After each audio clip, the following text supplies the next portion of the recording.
कहानी की शुरुआत होती है एक लड़के अकीरा से, जो अकेला बैठा कुछ पढ़ रहा होता है। तभी एक और स्टूडेंट नाना से उससे पूछता है, क्या तुम्हें सिर्फ इसी का स्टोरीज पसंद है?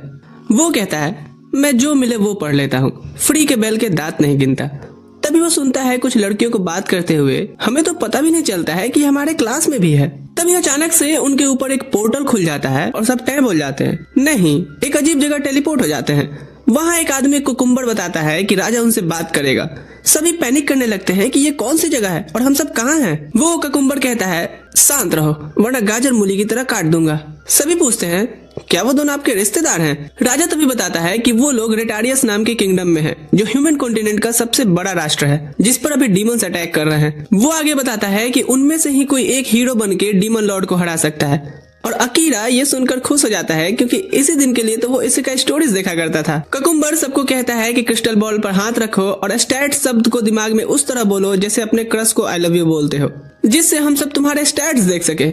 एक स्टूडेंट दुखी हो जाता है कि वो हीरो नहीं बना, पर कुकुम्बर बताता है कि उसके शुरू के स्टैट्स ही उसके औकात से ज्यादा हैं। तो बिगपद्दी ना पेलो और हीरो की हेल्प करके भी तुम अपने हिस्ट्री में नाम बना सकते हो। सब अपने अपने स्टैट्स देखते हैं और अकीरा देखकर हैरान हो जाता है कि उसे एसेसिनेशन क्लास मिला है। नाना से कहता है, हाँ ये तुम पे सूट भी करता है, क्योंकि क्लास में भी तो तुम साइलेंट एसेसिन की तरह ही रहते हो। सुकासा नाम के एक लड़के को कुकुम्बर हीरो घोषित कर देता है, इतना ज्यादा उसके स्टैट्स देख के कि इसकी अटैक पावर तो इनसेन है। पर अकीरा कंफ्यूज हो जाता है, क्योंकि उसके स्टैट्स तो सुकासा से भी ज्यादा पावरफुल है। नाना से कहता है, अब तुम्हारी बारी है क्रिस्टल के पास जाने की। पर वो सोचता है कि अगर उसने अपने एबनॉर्मल स्टैट्स दिखा दिए तो वो हीरो बना दिया जाएगा, जिससे वो सबकी नजरों में आ जाएगा। और उसे तो अभी ये भी नहीं पता कि ये अंधेर नगरी का चौपट राजा डीमन लॉर्ड के बारे में सच बोल भी रहा है या नहीं। इसलिए वो कंसील प्रेजेंस नाम की स्किल यूज करता है और अपने आप को इनविजिबल कर लेता है, जिससे वो किसी को दिखाई नहीं दे रहा था। कुकुम्बर देखता है कि सबका चेकअप अब हो गया तो कहता है, जाओ अब और रात भर आराम करो। पर अकीरा एक कैमरा लगा देख लेता है और समझ जाता है कि सब लोग मॉनिटर किए जा रहे हैं, जिससे उसे लगता है कि कुछ तो झोल है।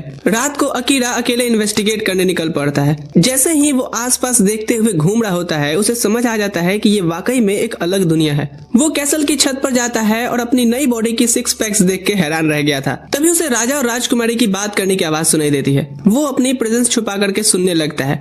राजा पूछता है, उनका प्लान ठीक से चल तो रहा है ना? और प्रिंसेस कहती है, हाँ, स्टूडेंट्स एक ऐसी दुनिया से आए हैं जहाँ मैजिक नहीं होता है, तो वो उनके लिए कभी दिक्कत नहीं बनेंगे। राजा कहता है कि उन्हें कैसल के आर्चिप्स में मत जाने देना, उन्हें ज्यादा कुछ पता नहीं चलना चाहिए। अकीरा सोचता है कि ये लोग कुछ तो खिचड़ी पका रहे हैं। वो राजा के इतने पास खड़ा होता है कि मन करता है साले का यही टेटुआ दबा दूं, पर वो डिसाइड करता है कि अभी नहीं और वहाँ से निकल जाता है। अगले दिन अकीरा सोचता है कि क्या वो सबको सच बता दे जो उसने सुना, पर उसे समझ नहीं आता है कि आखिर सब उसकी बात पर यकीन करेंगे क्यों। सुकासा बोलता है कि हम सब इस दुनिया में आकर स्ट्रांग हो गए हैं और हम राजा की मदद करेंगे। बाकी सब भी हुआ हुआ कर रहे थे। फिर वो एक नाइट कमांडर सारन से मिलते हैं, जो बताता है कि वो सबको ट्रेनिंग करने वाला है।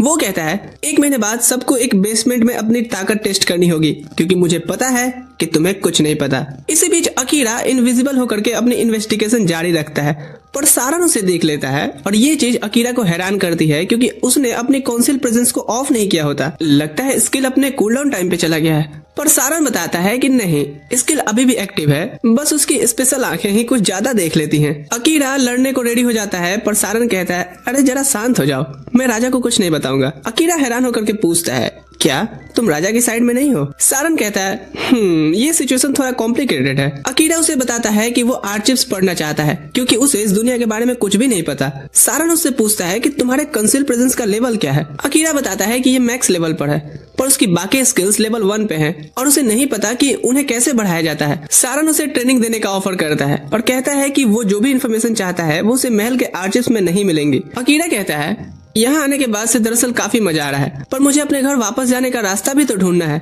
सारन कहता है, इस चीज का तो मुझे भी कोई आइडिया नहीं है कि वो अपनी दुनिया में कैसे लौट सकता है, पर यहाँ तुम्हें जिंदा रहने के लिए स्ट्रांग तो बनना ही पड़ेगा। अकीरा खुददार आदमी फ्री में हेल्प लेना पसंद नहीं करता। सारन इस पर कहता है, ठीक है, बदले में तुम मुझे अपनी दुनिया की किस्से कहानियां सुना देना, और क्या। फिर उनकी ट्रेनिंग शुरू होती है और अकीरा सोचता है कि क्या सच में स्किल्स का लेवल बढ़ सकता है। सारन कहता है, लेवल्स तो मॉन्स्टर्स को मार के बढ़ते हैं, पर एक चीज जो ट्रेनिंग से बढ़ती है और वो है स्किल। सारन बताता है कि इस दुनिया में ह्यूमंस, डीमंस के अलावा एल्व्स और बीस्ट फोक्स भी रहते हैं, जो अलग अलग कॉन्टिनेंट पे पाए जाते हैं। अकीरा भी भी डील के हिसाब से बीच बीच में उसे अपनी दुनिया के किस्से कहानियां बताता रहता है। कुछ दिन बीतते हैं और एक नाइट गिलीस आकर के सारन को बताता है कि बाकी स्टूडेंट्स अच्छा प्रोग्रेस कर रहे हैं पर काम बहुत ज्यादा है और यहाँ तुम सिर्फ अकीरा पर ध्यान दे रहे हो। सारन कहता है कि हाँ, क्योंकि वो मुझे अपनी दुनिया के एक टगले राजा की कहानियां सुनाता है जिसका हथियार काफी स्ट्रांग है। वो आगे गिलिस को बताता है कि अकीरा की council presence skill maxed out है, जो सुनकर वो हैरान होता है क्योंकि सिर्फ पहला इंसान उन्हें मिला है जो ये कर पाया है। अकीरा आता है और सारन को एक बुक दिखाता है जो उसे आर्चिस में मिली थी। सारन कहता है ये बुक मैंने ही लिखी थी, इसे तो मैं अपनी रेसिपीज बुक के साथ रखा था पर मुझे पता था कि तुम इसे ढूंढ निकालोगे। वो बताता है कि उनका राजा पागल हो गया है और वो लोग उसे अपनी मर्जी से सब कुछ करने नहीं दे सकते, पर चूंकि नाइट्स पर राज परिवार का बहुत बड़ा एहसान है इसलिए वो सैन्य शासन भी नहीं लगा सकते। अकीरा कहता है कि मैंने तुम्हारी ये किताब पढ़ी और मुझे समझ में आया कि तुम राजा की मनमर्जी की हुकूमत को गांधीवाद से समाप्त करना चाहते हो, लेकिन अगर ये गांधी मुझे परमिशन दे तो मैं राजा का काम तमाम कर सकता हूँ जिससे सब आसान हो जाएगा, क्योंकि मेरा तो वैसे भी इस दुनिया से कोई लेना देना नहीं है। वो बताता है कि जिस रात हमें समन किया गया था मैं छुप कर राजा के स्टडी रूम में गया था और मुझे मौका भी मिला था राजा को खत्म कर देने का, इसलिए ये दोबारा करना मेरे लिए बहुत आसान होगा। सारन कहता है नहीं, अहिंसा परमो धर्म, तुमने उसे नहीं मार के बहुत अच्छा किया क्योंकि किसी की जान लेने का बोझ बहुत बड़ा होता है। भले ही तुम्हें एसेसियन क्लास मिली हो, इसका मतलब ये नहीं कि तुम बस लोगों को मारते फिरो। अकीरा भी मान जाता है क्योंकि उसे पता है कि अगर उसने किसी की जान ली तो उसकी माँ और बहन उसे कभी माफ नहीं करेंगी। वो सारन से पूछता है कि वो उसकी इतनी मदद क्यों कर रहा है। सारन बताता है कि उसे अकीरा में एक उम्मीद दिखती है। भीड़ों की तरह सर नीचे करके चलने की बजाय वो अपना दिमाग यूज करके अलग रास्ता चुना और ऐसा सिर्फ वही इंसान कर सकता है जिसने जिंदगी में बहुत कुछ सहा हो। अकीरा कहता है कि वो पहला आदमी है जिसका वो दोस्त अपनी मर्जी से बनना चाहता है। सारन कहता है तो इस दोस्त की जरूरत मुझे एक जगह पड़ने वाली है। 1 महीने बाद सारन सब स्टूडेंट्स को डंजन ले जाता है, पर अकीरा हैरान हो जाता है देख करके कि इतने सारे लोग सिर्फ उसे विदाई देने आए हैं। तभी वो एक लड़की को उन्हें घूरते हुए देखता है। वो पूछता है कभी हॉट लड़का नहीं देखा क्या? लड़की गुस्से में कहती है स्कूल के बच्चों को हीरोज की तरह ट्रीट किया जा रहा है जिन्हें ये भी नहीं पता कि इन्हें समन करने के लिए कितनी बड़ी कीमत चुकाई गई है। अकीरा पूछता है तेरा स्क्रू ढीला है क्या? सीधा सीधा बोलना। वो लड़की कहती है जब सच सामने आएगा तब मैं तुमसे सीधे सीधे बात करने आऊंगी। अकीरा सोचता है आइला हुकअप से पहले ब्रेकअप। डंजन पहुंचकर सब मॉन्स्टर्स को मारना शुरू करते हैं, पर धीरे धीरे मॉन्स्टर्स ओवरपावर होते जा रहे थे। अकीरा रिट्रीट करने को कहता है और सारन यही सही समझता है। वो अपने डिवाइन स्वॉर्ड से रास्ता साफ करता है और सब लोग भागते हैं, पर सामने एक और मॉन्स्टर ग्रुप आ गया था। सुकासा याद करता है कि उसे एक स्मोक ग्रेनेड दिया गया था जो मॉन्स्टर्स को दूर करेगा, पर जैसे ही वो धुआं छोड़ता है वो हैरान हो जाता है कि मॉन्स्टर्स और ज्यादा पावरफुल हो गए हैं। तभी गिलीस और अकीरा पहुंचते हैं और गिलीस खुद हैरान हो जाता है देख करके कि एक मॉन्स्टर स्टूडेंट्स पर अटैक करने वाला है। तभी अकीरा सीधा उस मॉन्स्टर की तरफ दौड़ पड़ता है। वो उसके अटैक को डॉज करता है और उसकी गर्दन में स्वॉर्ड घुसाने की कोशिश करता है, पर उसकी तलवार वहीं टूट जाती है उस मॉन्स्टर की स्किन सख्त होने पे। सुकासा अकीरा की मदद को आता है, पर अकीरा उसे रोकता है ये कहते हुए कि तुम्हारा खुद हाथ चोटिल है। सुकासा रोता शकल बना के कहता है कि हीरो होने के नाते सबको बचाने की जिम्मेदारी मेरी होनी चाहिए थी, पर अकीरा कहता है कि हम अपना ख्याल रख सकते हैं। पर सुकासा अपना आपा खोना शुरू कर देता है क्योंकि उसे लगता है कि वो हीरो के नाम पर कलंक है। अकीरा एक लड़की को कहता है जाओ इसका ले जाके स्ट्रेस दूर करो, तब तक मैं इस छुछुंदर को उसके स्ट्रेस के साथ मिटाता हूँ। लगता है मुझे अपनी सीक्रेट स्किल का यूज करना पड़ेगा। ये है हीरो टाइम। तभी सारन कहता है ओ बेंटन के मरीज, मेरी सिग्नल का इंतजार कर। सारन का शरीर चमकने लगता है और वो उस मॉन्स्टर पर लाइटनिंग स्ट्राइक मारता है। देन अकीरा अपना शैडो मैजिक एक्टिवेट करता है, अपने शैडो स्पाइक से उसे जख्मी करता है और धीरे धीरे उसे डार्कनेस में खींच लेता है, जिससे उस मॉन्स्टर का मुंडी अलग हो गया था। पर अकीरा एक्सेस यूज से अपना कंट्रोल खोना शुरू कर देता है, जिस पर सारन उसे तुरंत अपनी मैजिक से शांत करता है। वापस कैसल पहुंचने के बाद सारन अकीरा का शुक्रिया करता है कि सब उसकी वजह से बच पाए हैं, पर अकीरा कहता है नहीं, तुमने ही मेरे मैजिक को बेकाबू होने से रोका, वरना ये सबके लिए खतरनाक हो सकता था। सारन कहता है कि ये जो भी मैजिक तुमने यूज किया वो तुम्हारे शरीर पर बहुत बोझ डालती है, इसलिए उसे कम ही यूज करना। सारन उसे एक कटाना देता है जो पहले हीरो ने बनवाई थी।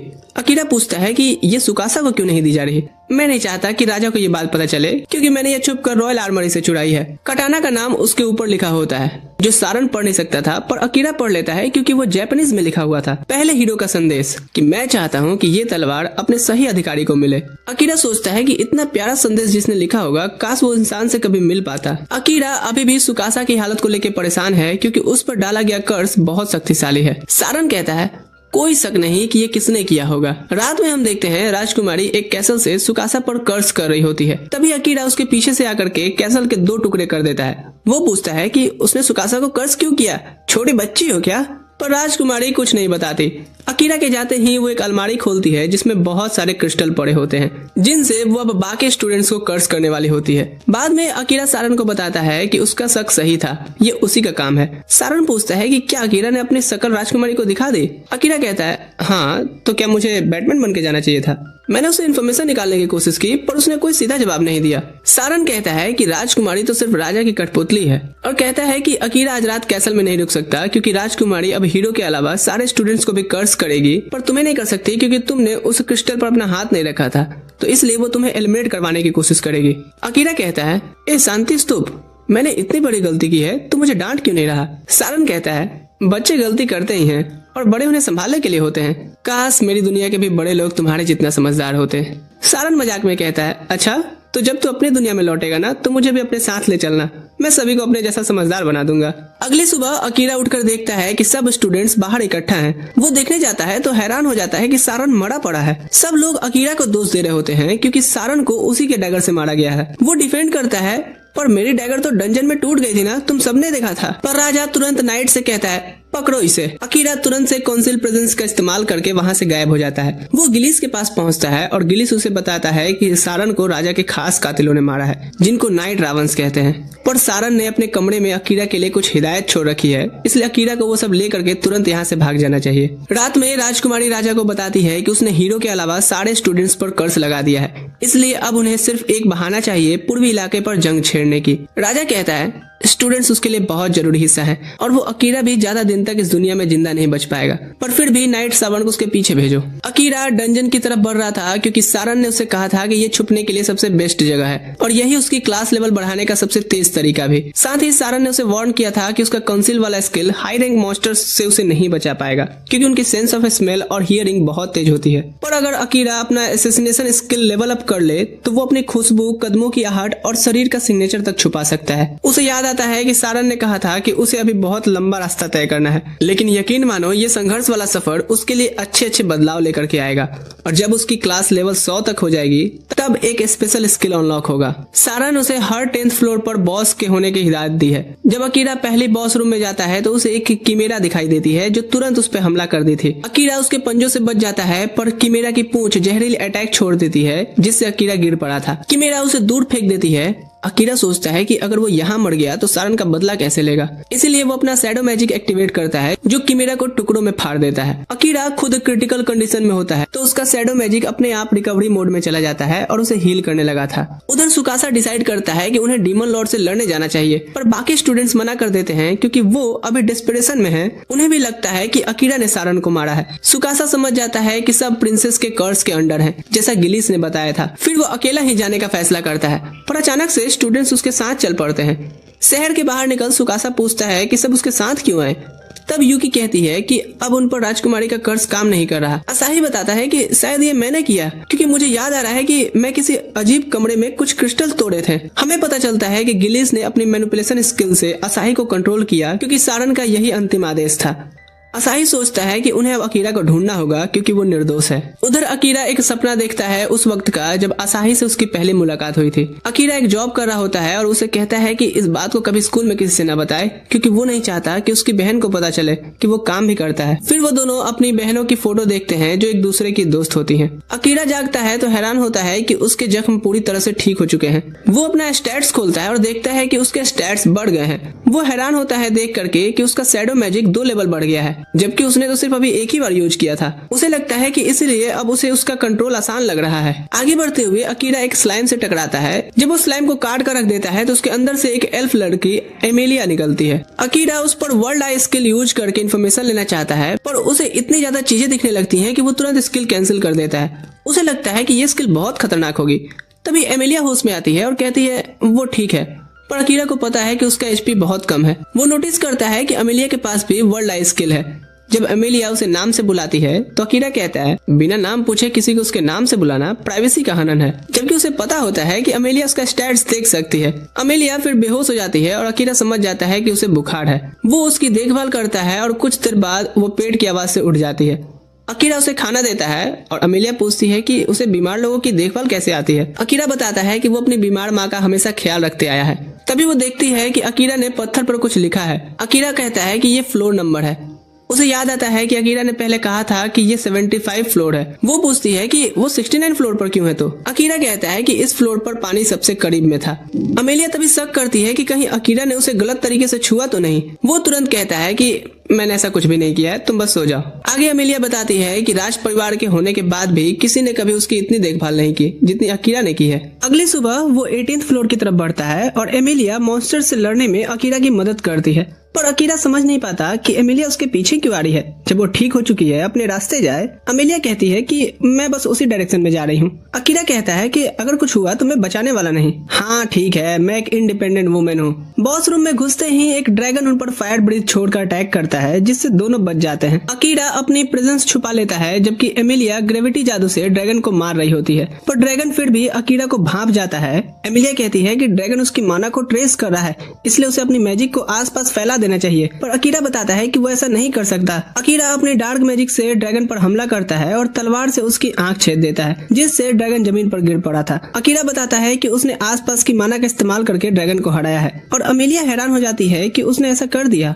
अचानक वो चमकने लगता है और एक बिल्ली की शक्ल ले लेता है, जो देख वो दोनों के होश उड़ जाते हैं। अमेलिया बताती है कि ये अभी भी जिंदा है, बस रूप बदल रहा है, क्योंकि असली ड्रैगन्स इतनी आसानी से नहीं गिरते हैं, जिससे अकीरा को शक होता है कि एमिलिया वर्ल्ड आइज का इस्तेमाल कर रही है। तभी वो पूछती है कि तुम अपने वर्ल्ड आइज क्यों नहीं यूज कर रहे। अकीरा बताता है कि मैं उसे कंट्रोल नहीं कर पाता। बिल्ली हैरान होती है कि वो दोनों से हार गया और बताता है कि वो बस मजे लेने के लिए ड्रैगन बना था, पर ये चीज मेरे पे ही भारी पड़ गई। अकीरा को यकीन नहीं होता कि वो बोल भी सकता है। वो कहता है कि मुझे मॉन्स्टर मत समझो, मुझे तो बस डीमन किंग ने एक तेज दिमाग प्राणी के रूप में बनाया था। खैर छोड़ो, तुम जैसा छोटा लड़का है ये सब कुछ नहीं समझेगा। अकीरा कहता है भूलो मत कि तुम हमारी कैद में हो। वो कहता है हाँ मुझे फर्क नहीं पड़ता, मैं अपना संदेश दे करके रहूंगा, उसके बाद तुम मुझे मार देना। वो बताता है कि डीमन किंग अकीरा का अपने किले में इंतजार कर रहा है। अकीरा हैरान हो जाता है कि डीमन किंग को उसके बारे में कैसे पता चला। वो कहता है अबे मुझे क्या पता।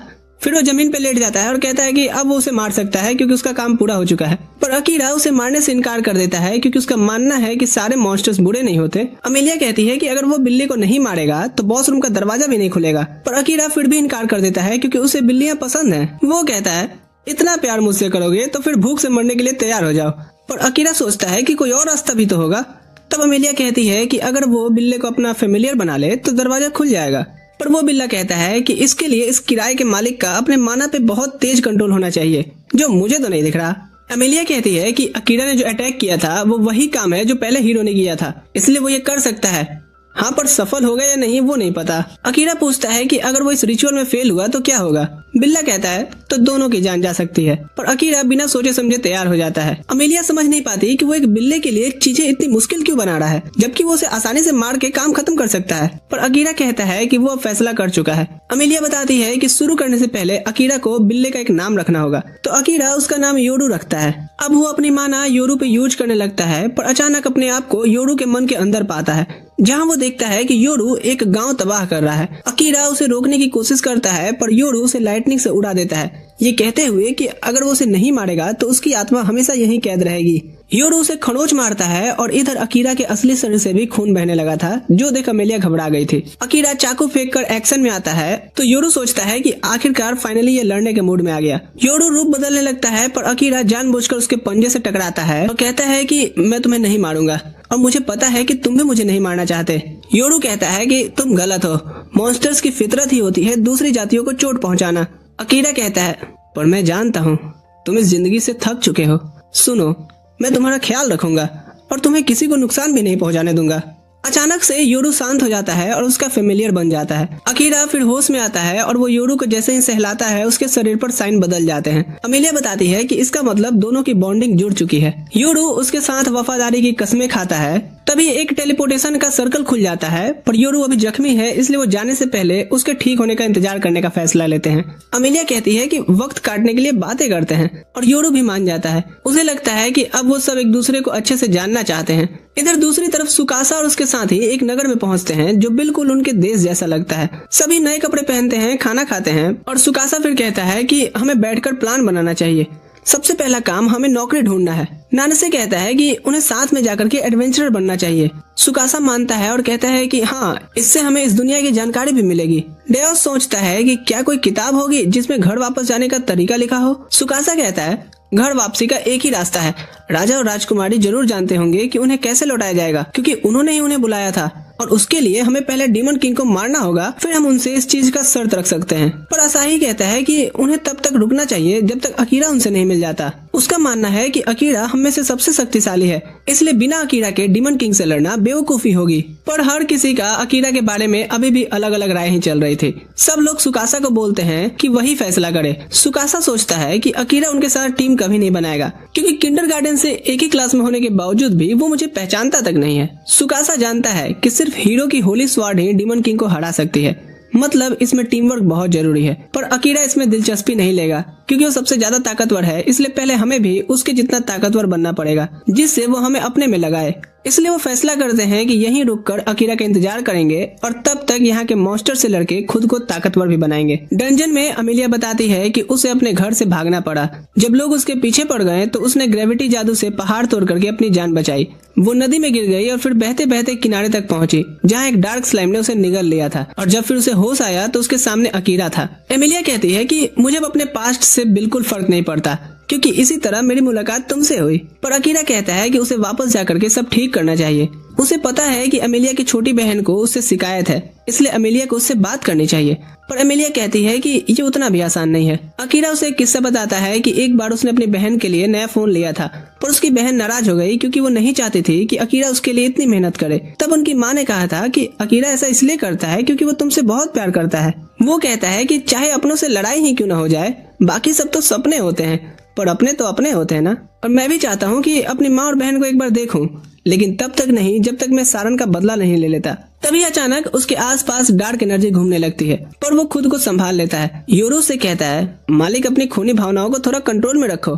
दोनों बताते हैं कि हम सारन के बारे में सुन चुके हैं। अकीरा हाथ में दस्ताने पहनकर योरू से खेलने लगता है ताकि उसका मूड थोड़ा हल्का हो सके, पर योरू उसे डांट देता है कि मालिक ये सब प्यार व्यार बाद में करना, पहले यहाँ से निकलने का सोचो, क्योंकि हम में से अगर एक भी कोई मरा ना तो दोनों मर जाएंगे। साथ ही वो बताता है कि दोनों एक दूसरे से कितने भी दूर हो पर फिर भी बात कर सकते हैं, क्योंकि उनकी आत्माएं अब जुड़ गई हैं। अमेलिया ये सुनकर जलन महसूस करती है। अकीरा कहता है कि इस चीज में तुम कुछ नहीं कर सकती, क्योंकि योरू मेरा फेमिलियर है। जैसे ही वो निकलने के लिए सर्किल में घुसने की तैयारी करते हैं, अमेलिया कहती है कि मैंने सुना है कि ये सर्किल उन्हें उस जगह ले जाता है जहां तुम में से कोई एक जाना चाहता हो। पर अमेलिया को अब कहीं जाने से फर्क नहीं पड़ता जब तक अकीरा उसके साथ है। अकीरा सोचता है कि क्या यह सर्किल उसे उसके असली दुनिया में वापस भेज सकती है, पर तुरंत से इस विचार को टाल देता है क्योंकि अभी घर लौटने का सही वक्त नहीं आया है। सर्किल उन्हें एल्फों के देश में पहुंचा देता है, जिससे अमेलिया के होश उड़ गए थे।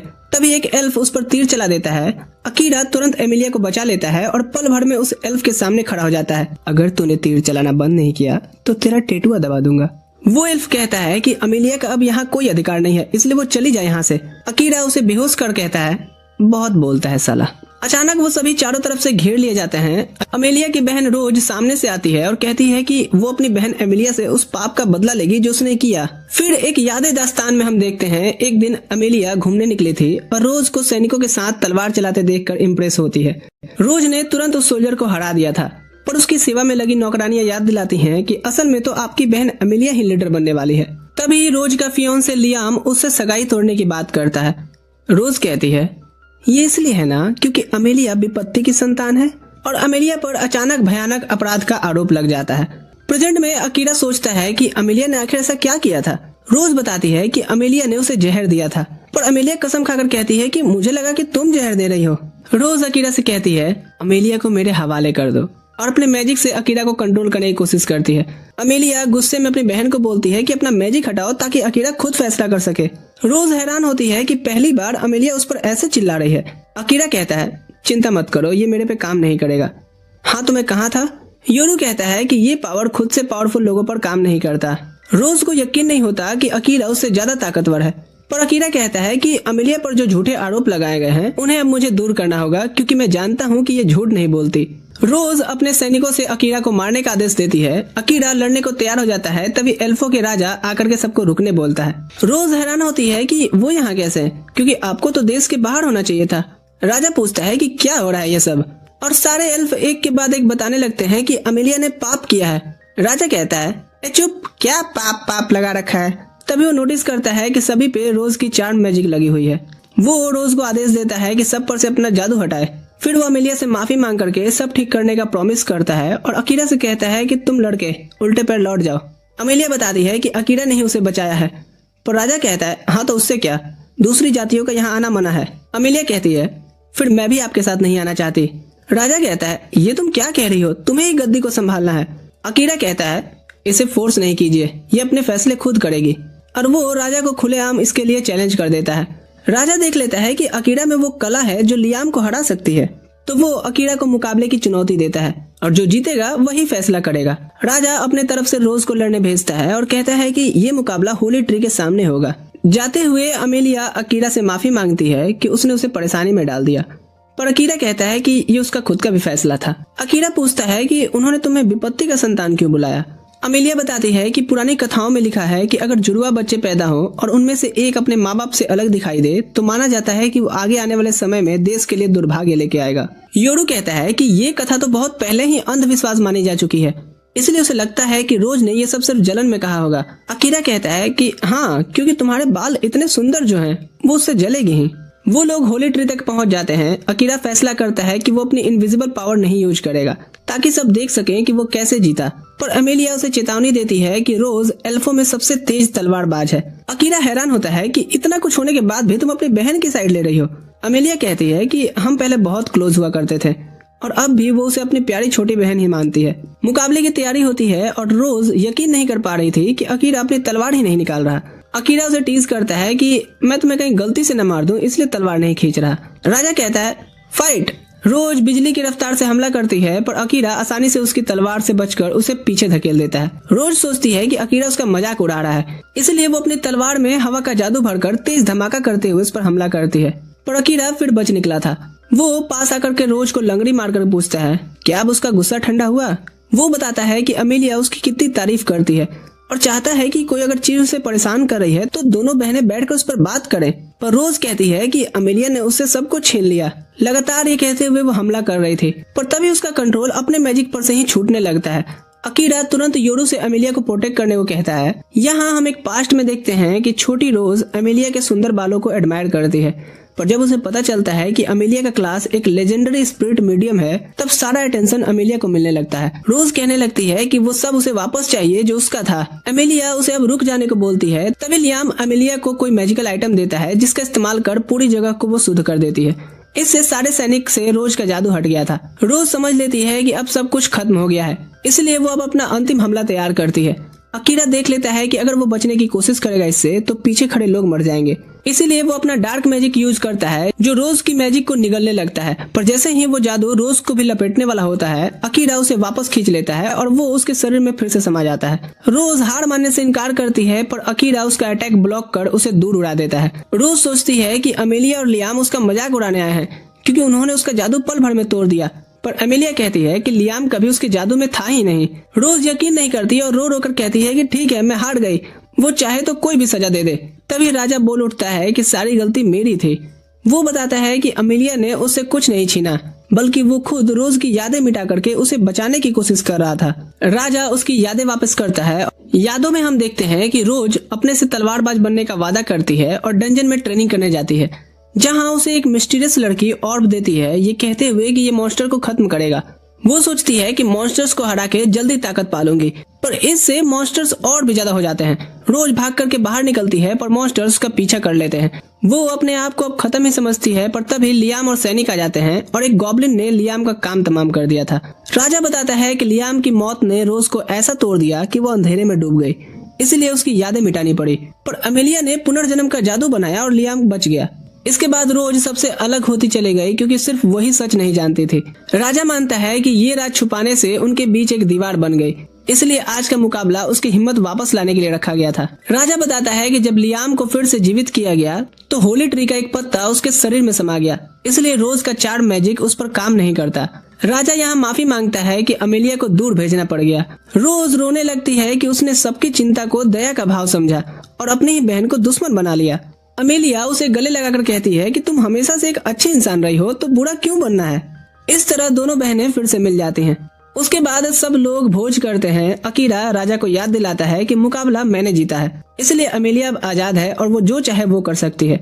राजा पूछता है हाँ ठीक है, तो अब तुम कहाँ जाओगे। अकीरा कहता है कि योरू ने उसे बीस्टमैन के देश के बारे में बताया है जो वेपन्स बनाने के लिए काफी मशहूर है। अमेलिया कहती है हाँ, और मैं भी अकीरा के साथ ही जाऊंगी, वो जहाँ भी जाए। इधर सुकासा और उसके सारे साथी जहाज पर होते हैं। सुकासा असाही से माफी मांगता है कि वो अकीरा का इंतजार नहीं कर पाया और पता चलता है कि वो सब भी बीस्टमैन के देश जा रहे होते हैं अपने अपने वेपन्स को स्ट्रॉन्ग बनाने। रोज इधर कहती है कि अमेलिया तुम कभी भी वापस आ सकती हो। लियाम अकीरा से कहता है अमेलिया का ध्यान रखने, और राजा बताता है कि सैनिक तुम्हें बंदरगाह तक छोड़ देंगे क्योंकि समुद्र के किनारे कुछ लोगों को उठा ले जाने की घटनाएं हो रही हैं। पर अमेलिया कहती है कि चिंता ना करे, अकीरा है ना। रास्ते में बढ़ते हुए अकीरा योरू से पूछता है कि तू राजा के सामने इतना चुप क्यों था रे? योरू कहता है मैं कोई परेशानी पैदा नहीं करना चाहता था मालिक, मेरी सेंसेस अभी भी डीमो लॉर्ड से जुड़ी हुई हैं। हालांकि मैं उसके कैद में अब नहीं हूँ, पर वो तुमसे मिलना जरूर चाहता है। एमिलिया सोचती है कि शायद वो अकीरा से दोस्ती करना चाहता हो। योरू कहता है हो सकता है, क्योंकि उसे मालिक का दबदबा पसंद है। जिस तरह से इन्होंने डार्क मैजिक को उस फाइट में कंट्रोल किया। अकीरा बताता है कि वो इसलिए कर पाया क्योंकि वो रोज को बचाने के लिए बेचैन था। तभी अचानक उसे किसी की प्रेजेंस फील होती है और वो कैरेज को रोकने को कहता है। वो देखते हैं कि कुछ लुटेरे उनका पीछा कर रहे हैं। सब लोग अपने हाथ बांध ले वरना इस लड़की को मार दिया जाएगा। उन्हें समझ आ जाता है कि ओ तो इस तरह की ही किडनैपिंग की बात राजा कर रहे थे। अमेलिया को देख करके उन्हें पता चल जाता है कि ये तो एल्फ्स की राजकुमारी है, इसलिए वो तो खुश हो जाते हैं कि उन्हें तो जैकपॉट लग गया और सोचते हैं कि उनका मालिक ग्राहम इससे बहुत खुश होगा। अकीरा अपने स्किल से उन्हें पल भर में गिरा देता है और बाकी एल्फों को कहता है कि उन्हें बांध दो। जब अमेलिया उस लड़की को आजाद कर रही होती है, एक एल्फ बताता है कि उसने ग्राहम के बारे में सुना है, वो बीस्टमैन देश का एक रॉयल है। अकीरा फिर एल्फों को कहता है कि इन लुटेरों को महल ले जाकर के जेल में डाल दो। फिर वो शिप तक आते हैं और अकीरा कहता है कि उसे और ज्यादा ताकत चाहिए ताकि वो सारन का बदला ले सके। योरू बताता है कि एक पोर्ट सिटी में लेब्रियंथ है जहां जाकर के वो अपने स्टैट्स बढ़ा सकते हैं, पर वहां पहुंचने में कुछ दिन लगेंगे, तब तक आराम करो। एमिलिया बहुत खुश होती है क्योंकि पहली बार वो जहाज का सफर कर रही थी, पर उसे बुरा लगता है कि अकीरा सारा वक्त तो किताब में ही पड़ा रहता है। अकीरा कहता है हे ये किताब तुम्हारे डैड ने ही दी है। एमिलिया कहती है तुम बेवकूफ हो जो एक लड़की के साथ खूबसूरत नजारे का लुफ्त न लेके किताबों में लगे हो। कुछ दिनों बाद वो पोर्ट सिटी पहुंच जाते हैं। अकीरा देखकर हैरान होता है कि इंसान यहाँ बीस्टमैन के लिए काम कर रहे हैं। शहर में घूमते वक्त कुछ बीस्टमैन कहते हैं ये लड़की हमें दे दे। अकीरा मना कर देता है और वो इस बात पर गुस्सा हो जाते हैं कि एक इंसान उनका हुक्म नहीं मान रहा। हमला करने जा रहे होते हैं कि अकीरा डार्क मैजिक चलाकर उनकी आंखें चौंका देता है। वो आसानी से उनके बीच से निकल जाता है बिना किसी को हर्ट किए, क्योंकि वो हंगामा नहीं चाहता था। एमिलिया नोटिस करती है कि सभी बीस्टमैन योरू को देखकर डर रहे हैं। वो पूछती है ऐसा क्यों है? योरू कहता है अब क्या कहूँ मोहतरमा, इतना समझ लीजिए कि इस देश में काली बिल्लियों का जलवा है। तभी एक आदमी छुप कर उन्हें देख रहा होता है। शाम को सभी होटल में खाना खाकर आराम करने जाते हैं। अमेलिया चाहती है कि वो अकीरा के पास सोए। अकीरा कहता है नहीं, हमें अलग बिस्तर पे ही सोना चाहिए। योरू समझ जाता है कि अमेलिया क्या सोच रही है और वो कमरे से निकल जाता है ये कहते हुए कि एंजॉय करना। अमेलिया नहा कर आती है पर अकीरा को सोया हुआ पाती है। वो उसके गालों पर किस करते हुए गुड नाइट कहती है, पर हम देखते हैं कि अकीरा बस सोने का नाटक कर रहा था क्योंकि उसे ऐसे सिचुएशन में कैसे एक्ट करना है कोई आइडिया नहीं था। अगली सुबह योरू आता है और मजाक में कहता है लगता है रात काफी सुहानी बीती है, और अकीरा देखता है कि एमिलिया उसके बगल में सोई थी। योरू कहता है चलिए मालिक पैंट चढ़ाइए और किसी से मिलने के लिए तैयार हो जाइए। तभी एक ब्लैक स्मिथ क्रो उनसे मिलने आता है जिसे योरू ने रात में ही बुला लिया था। क्रो कहता है मेरे पास और कोई चारा नहीं था क्योंकि नाइटमेयर ऑफ एडिलिया ने मुझे जो बुलाया है। योरू कहता है मैं चाहता हूँ कि मेरे मालिक तुमसे मिले क्योंकि तुम दुनिया के बेस्ट स्मिथ हो। क्रो अकीरा की तलवार देखकर कहता है कि वो ज्यादा इस्तेमाल होने से खराब हो गई है, पर वो ठीक हो सकती है अगर सही इंग्रेडिएंट्स उसे मिल जाए तो। अकीरा वादा करता है कि वो सारी चीजें ला करके देगा और उसके लिए एसेसियन टूल्स भी बनाने को कहता है, पर क्रो कहता है कि अभी तुम इन हथियारों के लायक नहीं हुए हो, तुम में अनुभव की कमी है। एमिलिया कहती है तुम्हें अकीरा के बारे में कुछ नहीं पता, पर योरू कहता है मैडम जी शांत हो जाओ। क्रो खुद पिछले हीरो पार्टी का मेंबर रह चुका है, इसलिए उसे बहुत एक्सपीरियंस है। क्रो फिर अकीरा को उसकी इंग्रेडिएंट का लिस्ट देकर के कहता है कि तलवार उसके पास रहेगी जब तक वो ठीक नहीं कर देता। योरू मानता है कि क्रो थोड़ा रूड है, पर वो इस काम के लिए बिल्कुल सही बंदा है। वो अकीरा से कहता है कि ये इंग्रेडिएंट उसे लेब्रियंथ में मॉन्स्टर्स को मार के मिल जाएगी। अमेलिया निकलते हुए कहती है मुझे क्रो से कुछ बात करनी है। अकीरा योरू को बोलता है उसके साथ जाने और अगर कुछ प्रॉब्लम हुई तो मन की बात से बताए। अमेलिया और योरू को आया देख क्रो पूछता है कि अब उन्हें क्या चाहिए। मुझे पता है पिछली बार हुई डीमन लॉर्ड से फाइट में सिर्फ तुम और हीरो ही बच पाए थे। क्रो कहता है ओ तो तुम यहाँ मुझे बचे होने पे डांटने आई हो क्या? पर अमेलिया कहती है नहीं, वो बेशक ताकतवर योद्धा होगा, इसलिए बच पाया। वो क्रो से कहती है कि मुझे लड़ना सिखाए, मैं अकीरा की ताकत बनना चाहती हूँ, बोझ नहीं। पर क्रो कहता है कि वो स्टूडेंट्स अब नहीं बनाता, क्योंकि जिसे भी उसने सिखाया वो सब फेल हो गए। अमेलिया वादा करती है कि वो कभी फेल नहीं होगी। वो बताती है कि उसे मजबूत बनना है, क्योंकि वो अकीरा के साथ हमेशा रहना चाहती है। क्रो योरू से कहता है, नाइटमेयर ऑफ एडेलिया, हमारे बीच ऐसी डील तो नहीं हुई थी। योरू कहता है, मुझे उस नाम से मत बुलाओ। क्रो कहता है, क्यों नहीं, तुम इसके लायक हो। एक टाइम पे तुमने पूरे बीस्टमैन टाउन को डरा जो दिया था। एमिलिया पूछती है, ऐसा क्या कर दिया था तुमने? हम एक 100 साल पुरानी पास्ट देखते हैं। एडेलिया खुशहाल शहर हुआ करता था, पर उन्होंने डीमन लॉर्ड से उलझना चाहा, जिस पर डीमन लॉर्ड वार्निंग के तौर पर योरू को भेजे थे। लेकिन ये पगला आगे तबाही मचाने लगा, जिससे बीस्टमैन उससे लड़ने की कोशिश करते रहे, पर सब नष्ट हो गए थे। उस घटना के बाद से सब ने योरू को नाइटमेयर ऑफ एडेलिया कहना शुरू कर दिया था, और इसी वजह से यहाँ के लोग काले बिल्लियों से डरते हैं। प्रेजेंट में अकीरा को सब पता चल जाता है, क्योंकि उसका मन योरू से जुड़ा हुआ है। योरू कहता है, पर अब मैं बदल गया हूँ, अब मैं अपने नए मालिक के जैसा हूँ। क्रो को इस बात पर यकीन करना थोड़ा मुश्किल लगता है, पर वो कहता है कि उसने कभी योरू से नफरत नहीं की। वो बताता है कि कहानी यहीं समाप्त नहीं होती है। हम देखते हैं उस घटना के बाद क्रो अपनी बहन को श्रद्धांजलि दे रहा होता है। तभी योरू से पहचान लेता है कि वो हीरो पार्टी का मेंबर में से एक है, और पूछता है कि क्या वो उससे लड़ना चाहता है। पर क्रो कहता है कि मुझे तुमसे कोई नफरत नहीं है, क्योंकि मुझे पता है कि डीमन लॉर्ड तुम पर अपना नियंत्रण कर रहा है, और मुझे ये भी पता है कि मेरी बहन को तुमने नहीं मारा। वो बताता है कि जब उसकी बहन एडेलिया में फंसी हुई लोगों को बचाने गई थी, तब ग्राहम डर गया था कि योरू उनके पीछे पीछे आकर के हमें भी न मार दे, इसलिए उसने अपने आदमियों को हुक्म दिया कि सबको मार दो। सीन वापस प्रेजेंट में शिफ्ट होता है, और क्रो बताता है कि उसने ग्राहम से बदला इसलिए नहीं लिया क्योंकि मेरी बहन भी नहीं चाहेगी कि मैं इस रास्ते पर चलूं। अमेलिया कहती है, मुझे तुम्हारी बहन पे तरस आ रहा है, क्योंकि तुम अपनी डरपोकता को अपनी बहन का बहाना दे रहे हो। वो बताती है कि वो भी ऐसी ही थी। अकीरा से मिलने से पहले हमेशा अपने आप को रोकती थी और सोचती थी कि वो सब अपनी बहन के लिए कर रही है, पर अकीरा ने उसे दिखाया कि वो कितनी गलत सोचती थी, एक्शन ना लेकर के। उधर अकीरा शहर में लेब्रियंथ ढूंढ रहा होता है। तभी अचानक ढेर सारे मॉन्स्टर शहर पर हमला कर देते हैं, जिससे लोग इधर उधर भागने लगे थे। अमेलिया अपनी मैजिक यूज करके मॉन्स्टर्स को कुचल देती है, और योरू सिविलियंस को भगा करके सुरक्षित जगह पहुंचाता है। तभी वो आदमी सामने आता है जो उनका पीछा कर रहा था। एमिलिया उसे पहचान लेती है कि ये वही है जिसने रोज को धोखा से वो ऑर्ब दिया था। वो अपना नाम ओडम बताता है और कहता है कि डीमन लॉर्ड ने उसे ऑर्डर दिया है कि तुम्हें जिंदा रखा जाए। फिर वो और भी मॉन्स्टर्स को बुला लेता है ताकि अमेलिया को घेरा जा सके। अकीरा एक मॉन्स्टर को इधर काट डालता है। तब योरू उसे बताता है कि अमेलिया को उठा करके ले जाया गया है। वो कहता है, तो तू क्या भजिया तल रहा था? वो तुरंत से उस लेब्रियंथ की ओर निकलता है और रास्ते में आने वाले मॉन्स्टर्स को मारते जा रहा था, पर उनकी तादाद बढ़ते जा रही थी। इसलिए वो योरू को पीछे रहने का हुक्म देता है और अपने शैडो हाउंड मैजिक का यूज करके अपने आसपास के सारे मॉन्स्टर्स को निशाना बनाता है। मैजिक इस्तेमाल करते हुए वो चीख रहा था। उसे एहसास होता है कि पहली बार उसने किसी के लिए इतना गुस्सा महसूस किया है। उसके लिए एमिलिया बहुत कीमती हो चुकी है। वो शैडो मैजिक पूरा एरिया साफ कर देता है और अकीरा भी अपनी सीमा पार कर चुका था और बेहोश होकर के वहीं गिर पड़ा था। योरू उड़ करके उसके पास आता है, पर अकीरा अपने आप रिकवरी मोड में चला गया था और उसकी शैडो मैजिक उसके शरीर को ठीक करने लग जाती है। जब अकीरा होश में आता है, योरू से बताता है कि उसने उसे क्रो के घर ला करके सुलाया है और उसे एक दिन बाद होश आया है। अगर शैडो मैजिक उसे हील नहीं करता तो वो वहीं मर जाता। वो पूछता है कि आखिर ये मैजिक है क्या? अकीरा कहता है कि अभी उससे भी जरूरी कुछ और पता लगाना है। वो तुरंत जानने की कोशिश करता है कि अमेलिया है कहाँ। क्रो कहता है कि एक दिन बीत चुका है और अमेलिया शायद डीमन रियाल में ले जाई जा चुकी होगी। अकीरा कहता है कि मुझे उससे फर्क नहीं पड़ता, मैं उसे ढूंढ निकालूंगा। क्रो उसे शांत करता है और पूछता है कि बिना हथियारों के वो क्या करेगा। फिर वो उसकी हथियार दिखाता है जो उसने ठीक कर दिया था। अकीरा देखकर हैरान होता है कि उसकी तलवार को उसने 2 हिस्सों में कर दिया है, क्योंकि इससे हमला करना आसान होता है।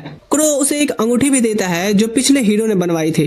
अंगूठी उस चीज की तरफ रास्ता दिखाती है जिसे पहनने वाला ढूंढ रहा है।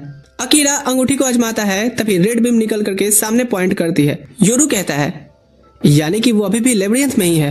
अकीरा बिना देरी के भाग पड़ता है। योरू उसे कहता है कि आगे से उसका थोड़ा ध्यान रखना। इधर लेब्रियंथ में ओरम बताता है कि मॉन्स्टर्स को काबू में करने का मेरे पास जादू है और वही जादू एल्फो पर भी काम करता है। एमिलिया पूछती है कि हम लेब्रियंथ में क्या कर रहे हैं। ओरम बताता है कि डीमन लॉर्ड के सिपाही 2nd ग्रेड के होते हैं और वो 3rd ग्रेड का है, इसलिए हम यहाँ रुक करके अपने बॉस लोगों का आने का इंतजार करेंगे। इधर अकीरा अंगूठी को फॉलो करता हुआ लेब्रियंथ के गेट तक पहुंच गया था। तभी एक लड़की सामने आ जाती है जिसे अकीरा उस गांव में पहले भी देख चुका होता है। वो कहती है कि वो भी अमेलिया को ढूंढने जाना चाहती है। अकीरा उसका कॉलर पकड़ पूछता है कि उसे कैसे पता चला कि अमेलिया लेबिरिंथ में है।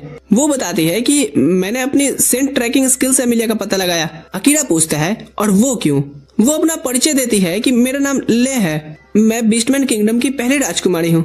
मैंने सुना कि अमेलिया को डीमन लॉर्ड निशाना बना रहा है, इसलिए मैं उसे चेतावनी देने आई थी, पर शायद देर कर दी। अकीरा अपनी वर्ल्ड आई स्किल का यूज करके पता लगाता है कि वो झूठ नहीं बोल रही। वो उसकी स्पिरिट बैरियर स्किल के बारे में पूछता है और वो हैरान होती है कि अकीरा को इसके बारे में कैसे पता चला। ले बताती है कि आर्म बैरियर एक जगह लगाई जा सकती है, पर उसकी स्पिरिट बैरियर चलती फिरती चीजों पर भी लग सकती है, यहाँ तक कि इंसानों पर भी। वो कसम खा करके कहती है कि वो मदद करेगी और उसे ये भी बताती है कि डीमन लॉर्ड को अमेलिया के पुनर्जन्म का जादू हासिल करना है। यहाँ अब अकीरा को उस पर विश्वास हो जाता है और वो उसे अपने साथ आने देता है। उधर अमेलिया भी समझ गई थी कि आखिर डीमन लॉर्ड उससे क्या चाहता है, पर वो हैरान होती है कि मॉन्स्टर तो वैसे भी लगभग अमर ही होते हैं, फिर उसे उसका पुनर्जन्म का जादू क्यों चाहिए? ऑडम कहता है, अबे मुझे क्या पता, मैं तो बस ऑर्डर फॉलो कर रहा हूँ। अकीरा लेबिरिंथ की तरफ बढ़ता है और ले से पूछता है कि जब उसे पहली बार रटारियस में देखा था उसने, तो वहाँ क्या कर रही थी? ले बताती है कि वो अपने परिवार को ढूंढ रही थी जिसे एक डार्क स्लाइम ने किडनैप कर लिया था। वो बताती है कि उसे राज परिवार ने गोद लिया, पर उससे पहले वो एक छोटे गांव में रहती थी और एक दिन वहां एक डार्क स्लाइम आया और सबको निगल गया। अकीरा याद करता है कि ये वही चीज है जो अमेलिया के साथ भी हुई थी। ले बताती है कि राज परिवार ने मुझे एज अ प्रोटेक्टर स्किल की वजह से गोद लिया था और राजकुमारी बनने के बाद मैंने अपने गांव के लोगों के गुम होने का कारण ढूंढा और यही चीज मुझे रटारियस एम्पायर तक ले गई। वो बताती है कि सिर्फ उसका गांव ही नहीं बल्कि बहुत सारे इंसान और बीस्टमैन गायब हुए थे, क्योंकि उन सब को हीरोज को दूसरी दुनिया से बुलाने के लिए कुर्बान कर दिया गया था और इसीलिए मैं तुम लोगों को पसंद नहीं करती थी। अकीरा बताता है, तो अब ऐसे अचानक से क्या हो गया? मैं भी तो उनमें से ही एक हूँ। ले कहती है, हाँ, पर अब मुझे पता चल गया है कि इस सब का जिम्मेदार यहाँ का राजा और राजकुमारी थे। अकीरा कहता है, मुझे विश्वास नहीं होता कि हमें मॉन्स्टर्स को रोकने के लिए बुलाया गया है। योरू कहता है, मुझे भी, क्योंकि मॉन्स्टर्स ने तो 100 साल से कोई हमला ही नहीं किया था। वो लेबिरिंथ पहुंच जाते हैं जहां हर फ्लोर पार करने के लिए उन्हें मॉन्स्टर से लड़ना था। अकीरा सोचता है अपना शैडो मैजिक यूज करे, पर योरू कहता है कि मुझे भी कुछ काम कर लेने दो मालिक, बस मुझे इस बात का ख्याल रखना है कि मैं अपना आपा न खोऊं।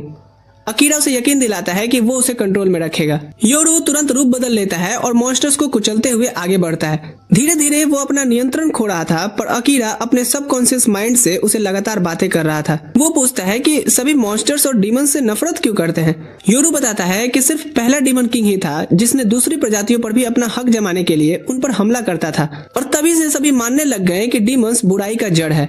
पर इन्हें नहीं पता कि सारे डीमंस वैसे नहीं होते, उनकी भी फैमिली होती है। अकीरा कहता है, ये दुख की बात तो है, पर अगर एमिलिया का अपहरण के पीछे डीमन लॉर्ड का ही हाथ है तो फिर उसकी अम्मा बहन पे आ जाऊंगा मैं।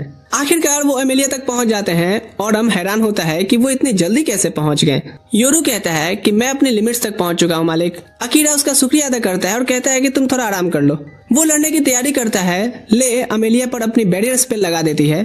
अमेलिया अकीरा से माफी मांगती है कि ये सब उसकी वजह से हो रहा है, पर अकीरा कहता है कि अब अपने को दोष देना बंद करोगे।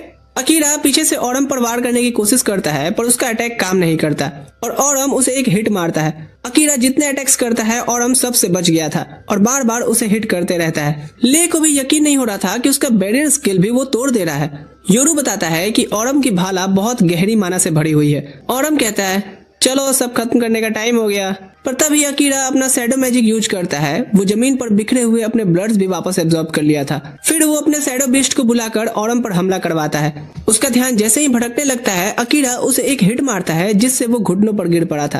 पर इधर अकीरा भी अपने लिमिट्स तक पहुंच चुका था।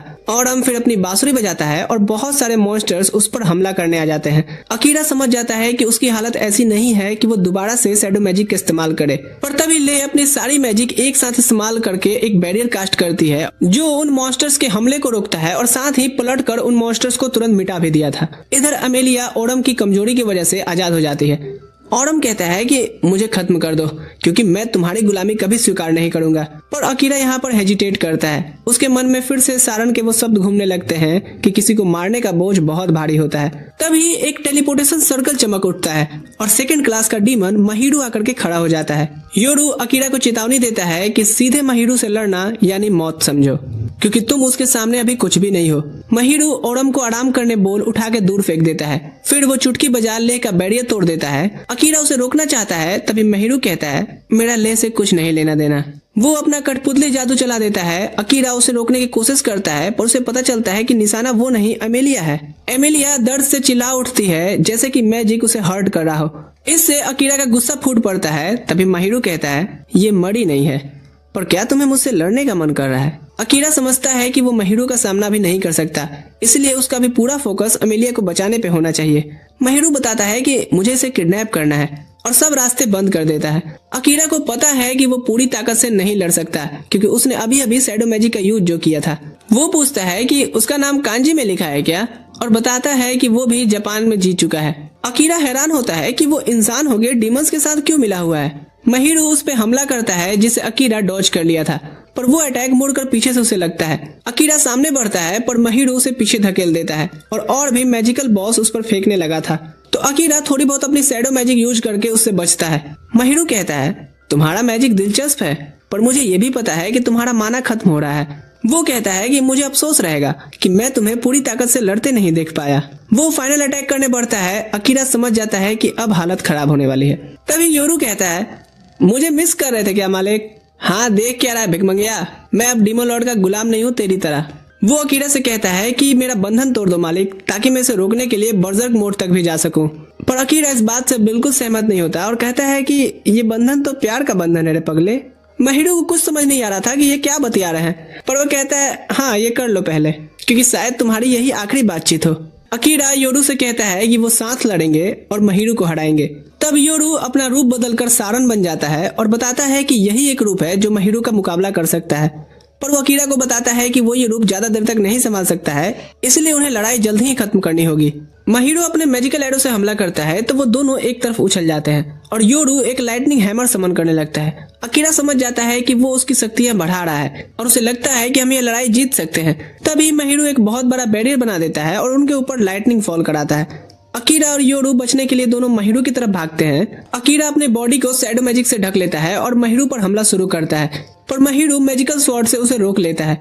अकीरा उसकी रफ्तार नहीं पकड़ पा रहा होता, तब योरू तेज दौड़ कर आता है और दोनों मिलकर महिरू पर हमला करते हैं। अकीरा सोचता है कि अगर सारन जिंदा होता तो इस लड़ाई का मजा दुगना होता, पर अकीरा के अंदर उदासी आ जाती है क्योंकि वो जानता है कि ये कभी नहीं हो सकता। दोनों मिलकर महिरू पर भारी पड़ने लगते हैं और वो एक जोर का चोट खाता है। योरू कहता है कि मेरा रूप बदलने वाला जादू खत्म होने वाला है मालिक। अकीरा कहता है ठीक है, एक आखिरी हिट और हम इसे घुटनों पे ला देंगे। तभी महिरू एक चुटकी बजाता है। अकीरा सोचता है कि शायद उसकी माना खत्म हो गई होगी, इसलिए कुछ नहीं हुआ, पर तभी पीछे से उसके शरीर में एक हमला होता है और वो गिर पड़ा था और ये अमेलिया थी। वो समझ जाता है कि महिरू ने अमेलिया को कंट्रोल करके ये काम करवाया है। होश में आने पे अमेलिया रोते हुए माफी मांगती है। अकीरा कहता है ये तुम्हारी गलती नहीं थी। योरू भी अपने असली रूप में आ जाता है और अकीरा की सांसें रुक जाती हैं। पर तभी एक आवाज गूंजती है कि शरीर रिकवरी मोड में जा रहा है और तेज रोशनी उसे घेर लेती है। महिरू दोबारा उस पर वार करता है पर उसका कोई असर नहीं होता और अकीरा का शरीर तुरंत ठीक भी हो जाता है। वो वापस खड़ा हो गया था, जो देखकर सब चौंक जाते हैं। आवाज बताती है कि वो कॉम्बैट के लिए पूरी तरह से तैयार है। महिरू उसकी तरफ बढ़ता है पर अकीरा उसे डॉज कर लेता है। जब महिरू मैजिकल ब्लेड्स बुलाता है, अकीरा अपने शैडोज में उसे पकड़ लेता है। आवाज महिरू को चेतावनी देती है कि अपना मैजिक हटा ले, पर वो मना कर देता है और कहता है कि इंसान डिमोनिक पावर्स के आगे कुछ भी नहीं है। वो आवाज कहती है बिना कोशिश किए हार मानना गलत है, चाहे वो कोई आम इंसान ही क्यों ना हो। मेहनत हमेशा फल देती है। महिरू गुस्से में आकर के अमेलिया पर मैजिकल नीडल्स बरसाने लगता है। तभी अकीरा अचानक नॉर्मल मोड में लौट आता है और अमेलिया को बचाने के लिए भागता है, पर वो हैरान होता है कि नीडल्स उसे लगी ही नहीं, क्योंकि क्रो यहाँ पहुंच गया था जो एक पल में महिरू का जादू मिटा देता है। महिरू यकीन नहीं कर पाता कि क्रो अभी भी जिंदा कैसे है, क्योंकि बीस्टमैन तो इंसानों से सिर्फ एक सदी ही ज्यादा जीते हैं। क्रो कहता है मैंने हीरो पार्टी छोड़ी है पर लड़ना नहीं भूला। महिरू मान लेता है कि हाँ तुमने मेरे जादू को पल भर में ही तोड़ दिया, इससे पता चलता है। वो एक टेलीपोर्टेशन सर्कल बनाता है और ओरम को लेकर के पतली गली पकड़ लेता है। ले कहती है कि उसे उम्मीद नहीं थी कि क्रो उनकी मदद के लिए आएगा। अकीरा उसे पूछता है कि क्या वो महिरू को जानता था, पर क्रो सिर्फ इतना कहता है कि अभी तुम्हें आराम करना चाहिए। और अकीरा बेहोश होते हुए कहता है हाँ तुम ठीक कह रहे हो। वो जब जागता है तो योरू बताता है कि वो 3 दिन तक बेहोश था, पर मैं खुश हूँ मालिक क्योंकि तुम अमेलिया के पास ही होश में आए हो। अकीरा क्रो का शुक्रिया अदा करता है पर पूछता है कि ले कहाँ गई। क्रो बताता है कि उसने उसे महल वापस भेज दिया है, पर कोई और तुमसे मिलने आया है। अकीरा देखकर हैरान होता है कि ये सुकासा और उसकी टीम है। गिलीस बताता है कि वो क्रो को जानता है क्योंकि नाइट्स इससे ही हथियार खरीदते थे। सुकासा कहता है कि गिलीस ने असाही को कंट्रोल करके हमें वहाँ से फ्री कराया। अकीरा पूछता है, क्या गिलीस तुम्हारा महल से दूर रहना ठीक है? गिलीस कहता है कि हाँ, अब मैं नाइट नहीं रहा। सारन के मरने के बाद किंग ने हमारी पूरी नाइट्स को चेंज कर दिया क्योंकि हम उन्हें बोझ लगते थे। असाही कहता है कि अकीरा उनके साथ चले, पर योरू मना करता है कि मालिक कहीं नहीं जाएंगे। दोनों झगड़ा करने लगते हैं तो अकीरा उन्हें शांत करता है। वो उनका हालचाल पूछता है और उनके इरादों के बारे में अच्छे से पूछता है। सुकासा कहता है कि वो डीमन किंग को हराना चाहते हैं। इस पर योरू पूछता है, सब डायपर पहन कर आए हो ना? यूकी कहती है, इस बिल्ले का बीच में बोलना मुझे बिल्कुल पसंद नहीं। अकीरा योरू को बाहर जाने को कहता है ताकि वो अच्छे से समझ सके कि वो क्या चाहते हैं। वो पूछता है कि डीमन किंग को क्यों हराना है। सुकासा बताता है कि वो रेटाइडिस के राजा को मनाने के लिए। वो अकीरा से लीड करने बोलते हैं क्योंकि वो सब में ज्यादा ताकतवर है, पर अकीरा कहता है कि वो राजा इस बारे में कभी बात नहीं करेगा क्योंकि वो एक घमंडी मतलबी इंसान है, उसने ही सारन को मरवाया है। सुकासा कहता है, हाँ ये बात तो है, ये हम भी मानते हैं, पर ये तो बताओ कि घर वापसी का क्या प्लान है? अकीरा बताता है कि मैंने देखा है कि सेकंड क्लास के मॉन्स्टर्स टेलीपोर्टेशन सर्कल बना सकते हैं, इसलिए वो उन्हें ढूंढ करके मजबूर करेगा। पर वो ये भी कहता है कि और इसमें मुझे तुम लोगों की मदद नहीं चाहिए, तुम सब और मेरी कमजोरी बन सकते हो। गिलीस इधर जाता है क्रो से अपने ऑर्डर के बारे में बात करने। बाकी सब उदास होते हैं कि अकीरा उन्हें साथ नहीं ले जाना चाहता, पर वो तय करते हैं कि वो अपने आप को साबित करेंगे। इधर अकीरा देखता है कि एमिलिया समुद्र की तरफ देख रही है। वो उसे बताती है कि वो अभी डरी हुई है इस बात को लेके कि वो उससे दूर हो जाएगा। वो माफी मांगती है उसे चोट पहुंचाने के लिए और कहती है कि मुझे अफसोस तो होता है पर खुशी भी है कि उस निशान की वजह से मैं तुम्हें हमेशा याद रहूंगी। हाँ, ये निहायत ही बेकार तरीका है किसी की यादों में रहने का। मैं बहुत बेकार लड़की हूँ। पर अकीरा उसे बताता है कि वो उसके लिए बहुत जरूरी भी है। वो अपनी तलवार निकालता है और समझाता है कि उसके दुनिया में जब लोग शादी करते हैं तो दोनों एक दूसरे की उंगली में रिंग पहनाते हैं। यहाँ वो अपने रिंग फिंगर काट लेता है और उसे अपने दिल की बात बताता है। अमेलिया उसे जोर से गले लगा लेती है और कहती है कि वो भी उससे प्यार करती है। वो चाहती है कि अकीरा सिर्फ उसका ही रहे और कभी उसका साथ न छोड़े, और अकीरा उसके हर विशेष को पूरा करने का वादा करता है। हम वापस सुकासा और उसकी टीम की तरफ बढ़ते हैं, जो सोच रहे होते हैं कि अकीरा को कैसे बताएं कि वो भी उसके बराबर होने की कोशिश कर रहे हैं। तो माया नाम की एक लड़की बताती है कि मैंने सुना है कि पास के गांव में एनुअल फेस्टिवल होता है जिसमें एक ब्यूटी कॉन्टेस्ट भी रखी जाती है, पर जीतने वाली लड़की हमेशा गायब हो जाती है और अफवाह यह है कि उसे ब्लैक मार्केट में बेच दिया जाता है। अच्छा, यहाँ मेरा एक डाउट है राइटर से, फिर लड़कियां हिस्सा ही क्यों लेती हैं ये जानते हुए? कुछ भी। खैर, सब सोचते हैं कि अगर वो उस क्रिमिनल को पकड़ लेते हैं तो शायद अकीरा उन्हें यूजलेस नहीं समझेगा, और साना कहती है कि एक कोशिश तो करना ही चाहिए। वो सब अकीरा और एमिलिया के साथ फेस्टिवल वाले गांव में पहुंच जाते हैं। वो एमिलिया को बताते हैं कि अगर वो कंपटीशन जीत जाए तो उन्हें काफी ज्यादा इनाम मिलेगा, इसलिए वो हिस्सा लेने का फैसला करती है। वहाँ एक डीमन स्पीसीज लड़की लेही काउंटर पे झगड़ा कर रही होती है क्योंकि डीमन स्पीसीज को पार्टिसिपेट करने का इजाजत नहीं था। वो पूछती है कि ये भेदभाव क्यों, पर अकीरा को हैरानी होती है क्योंकि उसे लेही में कोई डिमोनिक पावर का एहसास नहीं हो रहा था। तभी एमिलिया काउंटर पे आती है और वो उसे पहचान लेती है कि ये तो एल्फो की राजकुमारी है और उसे तुरंत परमिशन दे देती है। लेही यहाँ अकीरा से कहती है कि वो रिसेप्शनिस्ट को मनाए ताकि वो भी हिस्सा ले सके, पर एमिलिया जलन में पूछती है, ये कौन है? क्या अकीरा को वो पसंद आ गई? अकीरा कहता है, अरे ऐसी बात नहीं है। इधर लेही फिर से काउंटर पे झगड़ा कर रही होती है।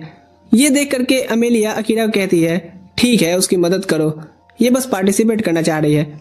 और अकीरा उसे कहता है कि उसे पार्टिसिपेट करने दे और वादा करता है कि अगर वो कुछ भी गलत करेगी तो वो उसे रोक लेगा, और लेही को तब जाके परमिशन मिल जाती है।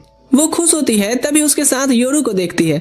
योरू कहता है, हाँ हैरान मत हो, ये मैं ही हूँ और ये मेरे नए मालिक है, और वो खुशी खुशी सबसे खुद को इंट्रोड्यूस करती है। इसके बाद वो अपने लिए वोट मांगने निकल जाती है। वो एक आदमी को अपना ऑटोग्राफ देती है कि मुझे वोट कीजिएगा, जीतने के बाद मैं सबसे मिलूंगी, ये वादा करती हूँ। अकीरा को यकीन ही नहीं होता कि वो डीमन स्पीसीज की है, क्योंकि ये तो यहाँ सबको एंटरटेन करने में लगी है। योरू कहता है कि वो दूसरे डीमंस जैसी नहीं है। अकीरा कुछ लड़कियों को उसके बारे में बात करते सुनता है, पर जैसे ही वो उनकी तरफ देखता है वो भाग जाती हैं। क्रो उसे बताता है कि हाँ तुम काफी यहाँ मशहूर हो, क्योंकि सबने तुम्हें देखा था जब तुम शहर को बचाने के लिए उन मॉन्स्टर से लड़ रहे थे। वो बताता है कि लोग उसे साइलेंट एसेसियन का नाम दिए हैं और उसे एक गोल्डन टैग देता है जो एडवेंचरर गिल्ड ने उसे एज अ रिवॉर्ड दिया है। एमिलिया बताती है कि वो सिल्वर रैंक पे है। साथ ही ये भी बताती है कि गोल्डन रैंक पे दुनिया में सिर्फ 3 लोग हैं और रोज उनमें से एक है। सुकासा और असाही भी कहते हैं कि वो भी सिल्वर पर है, लेकिन वो अकीरा को सलाह दे सकते हैं कि एडवेंचरर्स की रोजी रोटी कैसे चलती है। अमेलिया इधर खाने की तरफ भागती है और अकीरा योरू को उसके पीछे भेज देता है, ये कहते हुए कि लफंगो को उससे दूर रखना। योरू दूर से उस पर नजर रखता है और अमेलिया दूसरे कैंडिडेट से बात करने में लगी थी। अकीरा क्रो से पूछता है कि वो उनके साथ फेस्टिवल में क्यों आया, जबकि उसे तो भीड़ भाड़ पसंद नहीं। क्रो बताता है कि उसकी एक छोटी बहन थी, पर वो बदला नहीं लेने गया क्योंकि मुझे लगता है कि अब मैं बूढ़ा हो गया हूँ। अकीरा कहता है, क्या बात करते हो, लड़कियां अब भी तुम पे मरती हैं। क्रो बताता है कि बीस्ट मैन अलग तरीके से बूढ़े होते हैं और ग्राहम को मारना आसान नहीं है क्योंकि उसके पास पूरे समय किराए के टट्टू होते हैं। वो ये भी बताता है कि अमेलिया जब देश में घुसी थी तभी ग्राहम ने उसकी जानकारी मॉन्स्टर्स को बेच दी थी। अकीरा पूछता है कि वो श्योर कैसे इस बात पे। क्रो कहता है कि जब तुम सोते थे तब मैं ये सब जांच कर चुका था और मैंने लेह के स्टाफ में मैजिकल स्टोन छिपा दिया था जिससे उसे पता चला कि सब मुसीबत में है। क्रो कहता है कि उसने उनकी जान इसलिए बचाई ताकि वो एक दिन उसका एहसान चुकाएं और अब उसके पास अकीरा के लिए एक काम है। अकीरा हैरान रह जाता है पर क्रो कहता है कि वो आराम से सोचकर जवाब दे, कोई जल्दबाजी नहीं है। गिलीस आगे बताता है कि हमें जल्दी चलना होगा वरना सीट नहीं मिलेगी। क्रो कहता है, हम इस बंदे के नाम का इस्तेमाल करेंगे, अच्छी जगह सीट मिल जाएगी। कंपटीशन शुरू होता है और यूकी स्टेज पर आती है। सुकासा सोचता है कि वो कितनी सुंदर लग रही है वहाँ। वहीं असाही खुश होता है कि क्रो की वजह से उन्हें अच्छी जगह मिल गई क्योंकि उसने सच ही कहा था, अकीरा पब्लिक के बीच में अपना एक अलग ही स्टैंड रखता है। सियोरी भी स्टेज पर आती है और सब उसे देख करके तारीफें करते हैं, पर योरू तो जानता है कि अभी तो मालकिन आनी बाकी है और सब भी उससे ही जीत की उम्मीद कर रहे होते हैं। जैसे ही होस्ट उसका नाम बोलता है वो आती है और उसे देख करके अकीरा के तो मुंह खुले रह जाते हैं। योरू कहता है, मुंह तो बंद करो मालिक। सब फिर आखिरी पार्टिसिपेंट का इंतजार करते हैं और वो लेही होती है। वो स्टेज पर मैजिकल स्टोन रखती है जिससे स्टेज एक डिस्को की तरह लग रहा था। फिर वो अपनी सॉल हटा करके सभी से उसे वोट करने को कहती है। जब काउंटिंग होती है तो पता चलता है कि लेही और एमेलिया दोनों फर्स्ट प्लेस पर टाई कर गए हैं। लेही कहती है, मैंने अपनी पूरी कोशिश की फिर भी अमेलिया को नहीं हरा पाई। अकीरा कहता है, तुम उसकी बराबर तक पहुंची हो, इस पर तुम्हें प्राउड होना चाहिए। वो पूछती है, तो क्या अब तुम मुझे पसंद करने लगोगे? अकीरा कहता है, मेरी नजर तो सिर्फ अमेलिया पर है। इस पर लेही कहती है, मैं अगले साल जरूर जीतूंगी। योरू कहता है कि तुम्हारा डैड से तुम्हारा इतना पॉपुलर होना कहीं बर्दाश्त ना हो। मुझे फर्क नहीं पड़ता, मैं उनसे झगड़ा करके भागी हूँ। अकीरा पूछता है, कौन है इसके डैड? योरू बताता है कि ये डीमन लॉर्ड की बेटी है। जो सुन सबके तोते उड़ जाते हैं। ग्राहम भी दूर से इन्हें देख रहा होता है और कहता है, मुझे कुछ पकने का एहसास हो रहा है। अकीरा लेही का स्टैट सब देखता है और उसे पता चलता है कि ये तो वाकई में बहुत ही भयानक है। पर अमेलिया कहती है कि वो पहले से जानती थी और अकीरा को कहती है कि दुनिया में बहुत लोग अपनी शक्तियां छुपा करके रखते हैं, इसलिए उसे अपनी वर्ल्ड लाइफ खुली रखनी चाहिए। गिलिस बताता है कि उन्होंने रुकने का इंतजाम कर लिया है और पूछता है कि क्या लेही भी उनके साथ रुकेगी।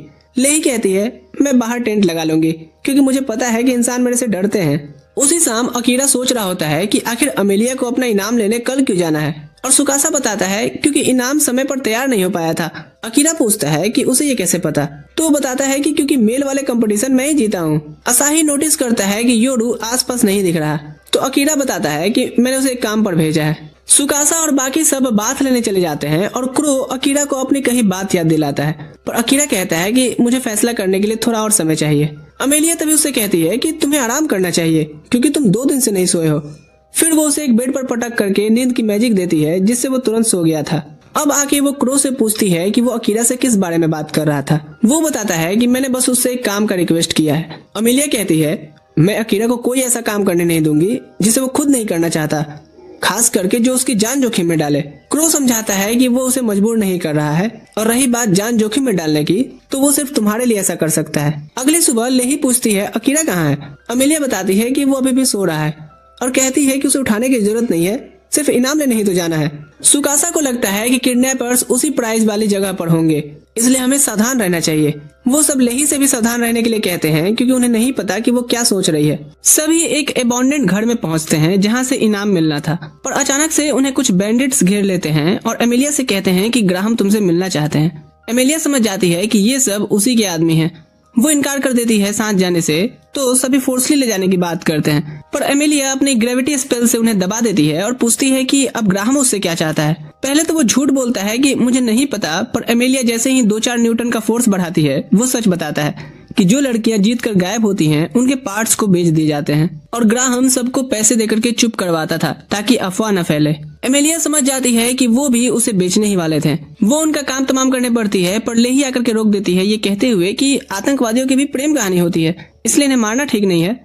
अकीरा ये सब देख पाता है क्योंकि उसका माना एमिलिया से जुड़ा हुआ है, और वो खुश होता है ये देख करके कि लेही ने एमिलिया के हाथों से खून नहीं होने दिया, क्योंकि वो नहीं चाहता था कि एमिलिया किसी की जान ले। इधर वो गिलिस से क्रो और उसके रिलेशन के बारे में पूछता है। गिलिस बताता है कि क्रो पहले स्टूडेंट्स को ट्रेन किया करता था और उसकी माँ भी उसकी स्टूडेंट्स में से एक थी, पर वो इतनी हार्ड ट्रेनिंग बर्दाश्त नहीं कर पाई और उनका दिमाग पागल हो गया, इसलिए क्रो ने गिलिस को अपना लिया। अकीरा समझ जाता है कि क्रो असल में लोगों का ख्याल रखने वाला बंदा है। गिलिस कहता है कि अगर तुम्हें उसका फेवर लौटाना है तो फैसला तुम्हें जल्दी ही लेना चाहिए, क्योंकि क्रो के पास ज्यादा समय नहीं बचा है। तभी योरू अपनी इन्वेस्टिगेशन से वापस आता है और बताता है कि कॉन्टेस्ट में नजर रखने वाले डिवाइसेस ग्राहम ने लगाए थे। गिलिस पहचान लेता है कि यही डिवाइस तो महल में भी लगा था और कहता है कि ये तो कैमरे जैसा काम करता है ना। अकीरा हैरान होता है कि वो इस टेक्नोलॉजी के बारे में कैसे जानता है। योरू बताता है कि यही नहीं बल्कि कपड़े, खाना और कई चीजें यहाँ के लोग पिछले हीरो पार्टी के लोगों से सीखे थे। थोड़ी देर बाद एमिलिया और सब वापस आ जाते हैं तो अकीरा सबको एक मीटिंग के लिए तुरंत बुलाता है। वो सुकासा और सबसे पूछता है कि क्या उन्हें पता था कि कॉन्टेस्ट का सीधा कनेक्शन ह्यूमन ट्रेड से है। असाही माफी मांगता है कि उन्होंने उसे नहीं बताया और कहता है कि वो बस सिर्फ साबित करना चाहते थे कि वो बेकार नहीं है, पर आखिर में हमने कुछ खास नहीं किया। अकीरा फैसला करता है कि अब से सब काम वो खुद ही संभालेगा, क्योंकि वो नहीं चाहता कि ग्राहम एमिलिया के पीछे आए। क्रो बताता है कि ग्राहम कैपिटल में एक गिल्ड मास्टर की तरह खुद को दिखाता है, उन्हें वहीं जाना चाहिए। असाही मदद करना चाहता है, पर अकीरा कहता है कि तुम्हारी मदद से और दिक्कत ही होगी। क्रो भी कहता है कि अगर अकीरा ये काम करने को तैयार है तो वो उसे रास्ते में गाइड करेगा। अकीरा कहता है ठीक है, तुम्हारे इस फैसले पे मैं थोड़ी देर बाद बात करता हूँ। बाकी सब ये प्लान बनाते हैं कि वो सब डेमन टेरिटरी के किनारे जाकर के रुकेंगे। क्रो एक पुराना सेफ हाउस दिखाता है जिसे उसकी पुरानी हीरो पार्टी इस्तेमाल करती थी। कुछ देर बाद एमिलिया क्रो से बात करने आती है और कहती है कि अकीरा पर अपने रिक्वेस्ट का बोझ डालना बंद करो, मुझे सिखाओ, मैं तुम्हारा वो काम कर दूंगी। क्रो पूछता है कि तुम्हें क्यों सीखना है, क्योंकि मुझे पता है कि उन डीमंस का निशाना मैं हूँ, इसलिए मैं स्ट्रॉन्ग बनना चाहती हूँ ताकि इससे अकीरा को ज्यादा परेशानी ना आए। क्रो पूछता है क्या तुम्हें लगता है कि तुम मेरे हार्ड ट्रेनिंग सेशन झेल पाओगी। इधर गिलिस सबके साथ अकीरा को विदा करता है और उसे एक पोटली दे के कहता है जब तुमने महल छोड़ा था ये पीछे छूट गया था। अकीरा पूछता है कि इसमें क्या है। गिलिस कहता है मुझे नहीं पता, शायद ये सारन ने तुम्हारे लिए तैयार किया होगा, इसे रख लो, काम आएगा। असाही अकीरा से कहता है कि वो अपना ध्यान रखे और वादा करता है कि जब तक वो वापस मिलेंगे तब तक वो और शक्तिशाली बन चुका होगा। फिर सभी उसे बाय बोलते हैं जो एक कैरेज में बैठ आगे बढ़ जाता है। हम देखते हैं कि क्रो की हार्ड ट्रेनिंग सेशन से एमिलिया थकी हुई लग रही थी। क्रो कहता है ये पहले स्टूडेंट है जो लगातार 3 दिन तक टिक पाई है, वैसे मुझे इससे उम्मीद भी थी क्योंकि इसके लिए एक खास रिस्पेक्ट भी है मेरे अंदर। अकीरा पूछता है वो कहना क्या चाहता है। क्रो बताता है कि एमिलिया उस कहानी की जैसी लगती है जिसमें एक लड़की मॉन्स्टर से अकेले निपटती है और साथ ही अपने पुनर्जन्म के मैजिक से अपने नाइट्स को भी जिंदा कर दी थी। अकीरा पूछता है कि जब वो इसकी इतनी रिस्पेक्ट करता था तो शुरुआत में उसने एमिलिया के साथ कठोर व्यवहार क्यों किया। क्रो कहता है मैं शायद इसे एरोगेंट समझता था, पर मुझे लगने लगा कि एमिलिया उतनी बड़े घर वाली या अलग टाइप की नहीं है, बिल्कुल सीधी सादी सी लड़की है। और कुछ दिनों में मुझे पता चल गया कि ये लड़की ठीक वैसे ही है जैसी कहानियों में दिखाई गई है। वो आगे कहता है कि मैंने इसे पहले हीरो का एक ऐसा मंत्र सिखाया जो किसी भी मैजिक को सिर्फ देखकर उल्टा कर दे, पर उसके लिए एक पुरानी भाषा सीखनी पड़ती है जिसमें हर लेटर इतना पावरफुल होता है कि गलत पढ़ने पर दिमाग ही हिल जाए। पर एमिलिया ने अपने ही समझ से एक नया तरीका निकाला और आसानी से सीख लिया। और तुम ये मुश्किल चीज कैसे सीखे थे। क्रो बोलता है भाई मेरे पास तो टाइम ही टाइम था। फिर वो बताता है कि बीस्टमैन की उम्र आम आदमी से 2 गुना होती है, ऊपर से उसकी माँ जब प्रेग्नेंट थी तो वो अजीब अजीब दवाइयाँ खाते थे, इसलिए मेरी उम्र और बढ़ गई। अकीरा कहता है किस्मत हो तो तुम्हारे जैसी। पर क्रो बोलता है कि मैं अब जीने से थक चुका हूँ, पर बहन का बदला लिए मर भी नहीं सकता। अकीरा को लगता है कि क्रो की लाइफ सच में बहुत मुश्किल भरी रही होगी। इधर योरू कैपिटल में इन्वेस्टिगेट कर रहा होता है कि तभी उसके सामने लेही नजर आती है। वो पूछती है अकीरा और एमिलिया कहाँ हैं? मालिक तो कुछ इन्फॉर्मेशन लेने निकले हैं। ये सुनते ही लेही खुश हो जाती है और कहती है अरे मजा आएगा, चलो मैं तुम्हारे साथ मदद करती हूँ इन्फॉर्मेशन निकलवाने में। इधर एमिलिया उठती है और देखती है कि वो उड़ेक के कैपिटल पहुंच गए हैं। मैं रहने की जगह देखने जा रहा हूँ, तब तक तुम सब आराम से घूम फिर लो थोड़ा। अकीरा और एमिलिया डेट जैसी फीलिंग महसूस करते हैं और अकीरा बोलता है कि ये ट्रीट तुम्हारे हर रोज मेहनत करने के लिए है। एमिलिया बोलती है काश हर दिन मेरा ऐसे ही बीते। अकीरा इस पर थोड़ा चुप हो जाता है जैसे वो कुछ दिल में दबा रखा हो। वो कहती है टेंशन मत लो, मैं स्ट्रांग हो जाऊंगी, फिर तुम्हें मुझे अपने साथ रखने में फिक्र नहीं करनी पड़ेगी। फिर वो फाउंटेन के पास आकर के ले से मिलते हैं। ले खुश हो जाती है उन्हें दोबारा देख करके और उनको पूरा शहर घुमाती है। फिर एक बोट राइड कराती है और महल की तरफ दिखा करके कहती है कि पापा तुम लोगों के लिए खास बुफे लगा के रखे हैं। अकीरा ले का शुक्रिया करता है कि उसने ओरम वाले फाइट में उसकी जान बचाई। फिर उसके इन्वर्टेड बैरियर स्पेल का राज पूछता है, क्योंकि ये चीज उसे क्रो के मैजिक में भी दिखाई दी थी। ले शर्माते हुए कहती है, नहीं, मैं क्रो जैसे लोगों के सामने कुछ भी नहीं हूँ। और शॉक्ड हो जाती है जान करके कि एमिलिया तो क्रो का इन्वर्जन स्पेल सीख रही है। वो उसकी काफी ज्यादा तारीफ करती है, साथ ही अकीरा के शैडो मैजिक का भी। पर अकीरा कहता है, मुझे नहीं लगता कि वो मैजिक तारीफ के लायक भी है, क्योंकि उसमें मेरा शरीर खुद ब खुद काम करता है।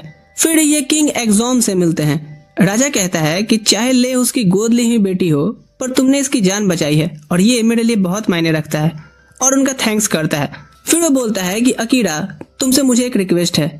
अकीरा कहता है, पहले सुनूंगा, उसके बाद हाँ ना बोलूंगा। किंग के गार्ड कैप्टन को इस लड़के का एटीट्यूड पसंद नहीं आता, पर राजा उसे शांत रहने को बोलता है।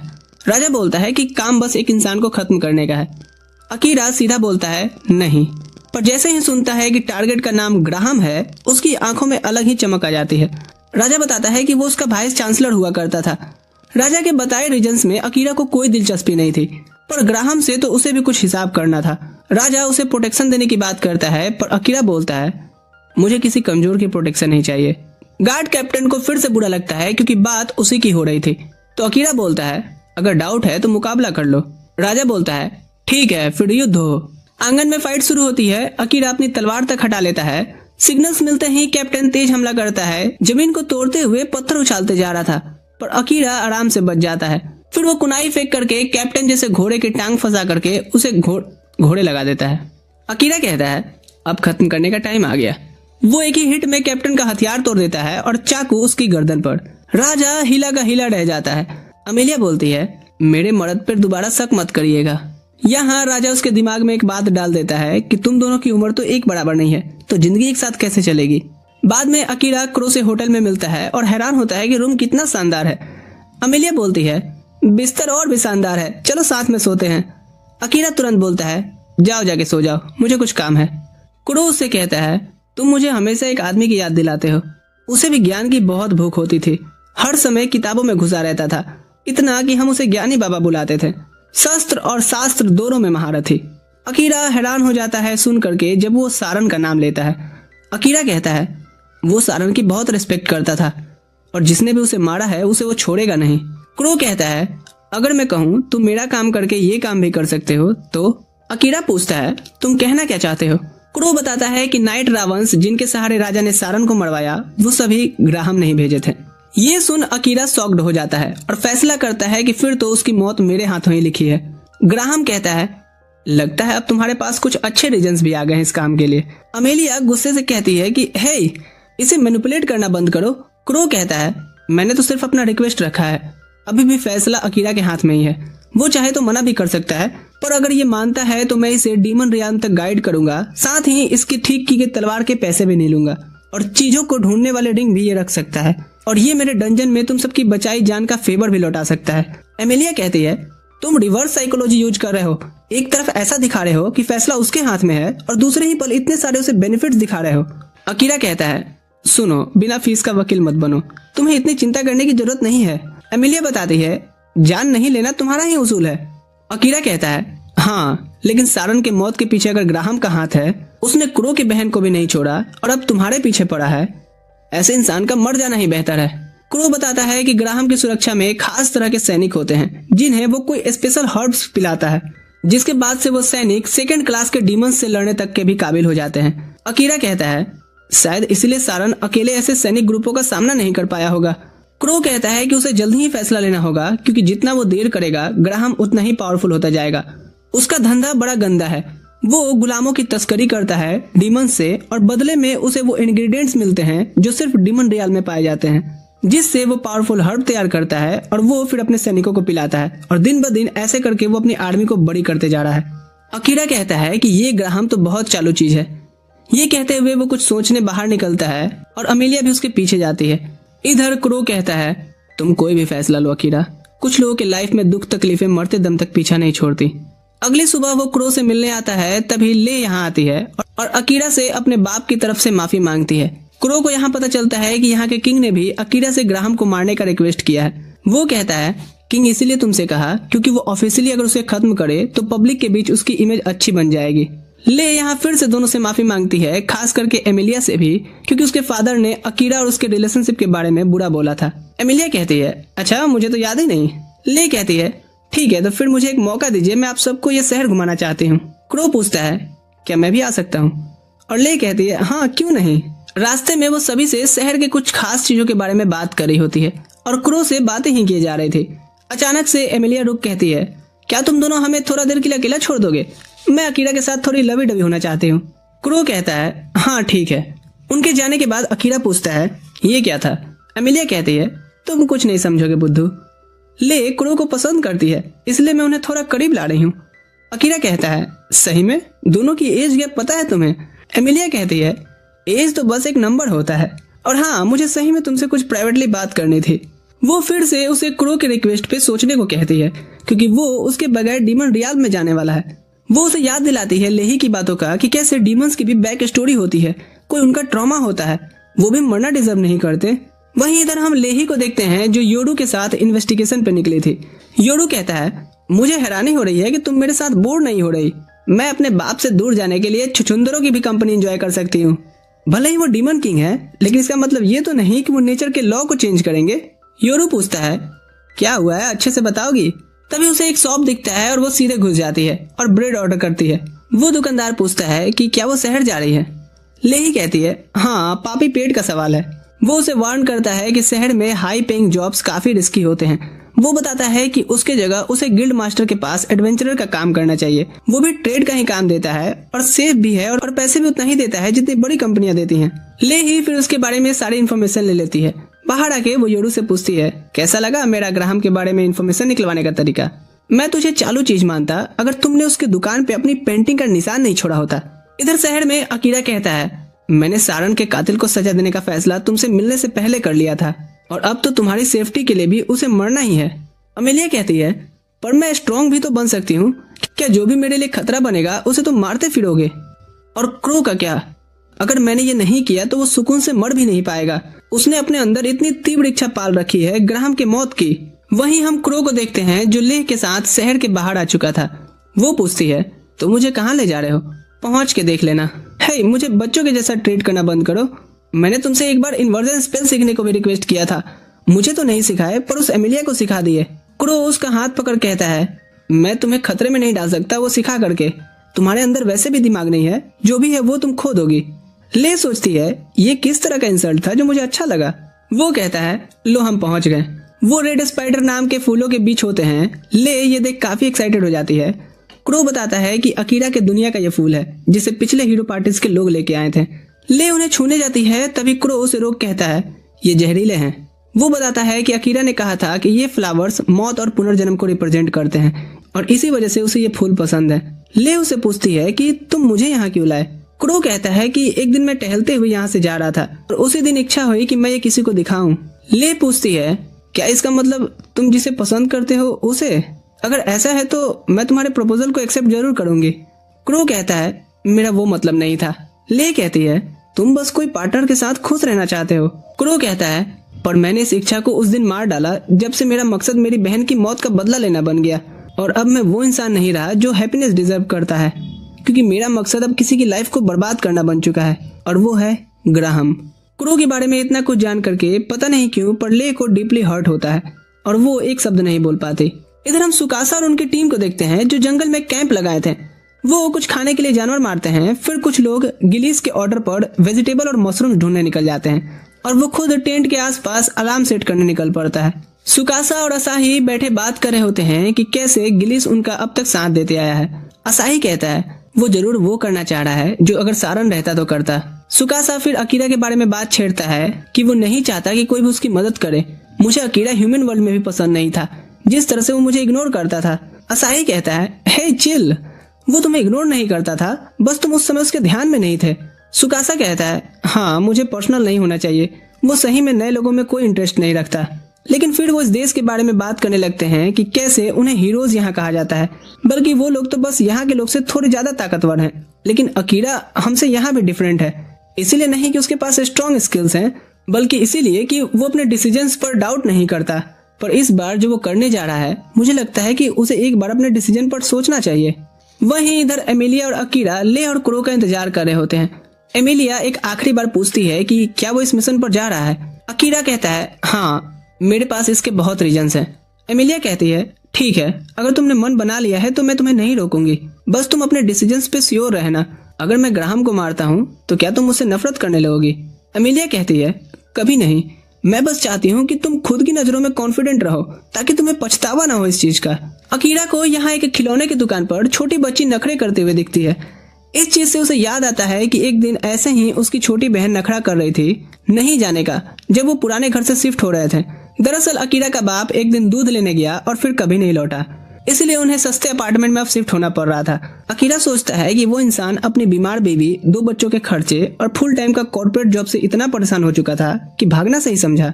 वो छोटे अपार्टमेंट में आते हैं और यहाँ उसकी बहन यूई शिकायत करती है कि ये बहुत छोटा है। अकीरा उसे कन्विंस करता है कि ये हम 3 लोगों के लिए काफी है और फिर कुकिंग सीखना शुरू करता है।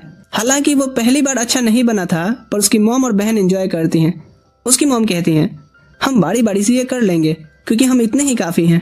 प्रेजेंट में अकीरा सोचता है कि मैंने वो हर कोशिश की ताकि ऐसा न लगे कि हमें किसी की कमी खल रही हो। अमेलिया उसे इतना गहन चिंता में देखे पूछती है क्या हुआ। अकीरा कहता है कुछ नहीं।